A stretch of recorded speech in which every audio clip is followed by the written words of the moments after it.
I do have a question on what this looks like, because one thing I've heard you say repeatedly is mass deportations doesn't mean tanks going down streets or huge sweeping raids. I think of what a lot of people might have in mind. You said the idea of building concentration camps is, quote, ridiculous. We have heard other people talk about large staging facilities, Stephen Miller, for example, who you'll be working with. On this and what this looks like when it's carried out, do you have any red lines of where you do not want to go to carry out the pledge to deport mass amounts of people? Look, this operation, me and Steve Miller, there's no daylight between me and Steve Miller. He was the architect of some of the most significant, successful border policies in the history of this nation. President Trump had unprecedented success during his first administration. But look, we're going to build detention facilities because, again, this is a massive deportation operation. Let me explain why it's a massive deportation operation.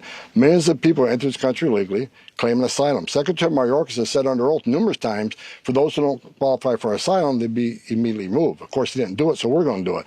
But people need to understand, the people come to the border to claim asylum. Based on immigration court data over the last decade, 9 out of 10, nearly 9 out of 10 people claim asylum will get an order removal.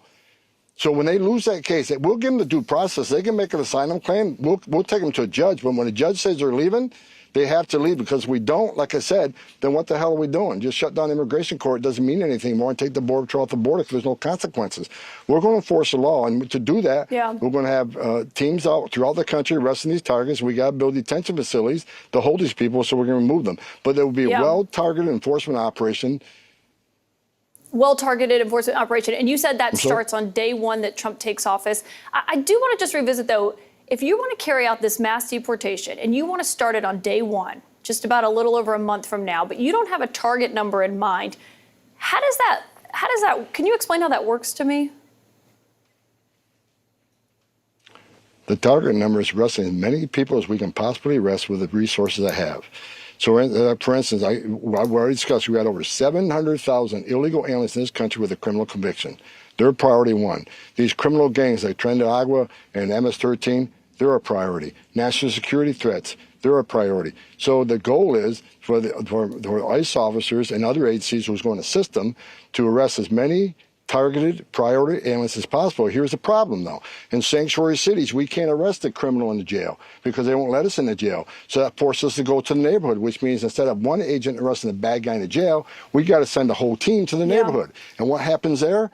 We're going to find others that are non-priority criminals. But guess what? They're going to be arrested too, because immigration officers aren't going to be told to walk away from somebody here illegally like this Biden administration has done. That 700,000 number, are you confident that you'll be able to deport all of those people?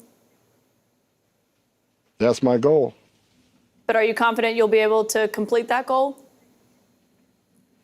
I'm confident in the men and women of ICE. They're very good at this, and we're going to arrest as many criminals and gang members as we can find. If we can't find them tomorrow, we'll find them the next day.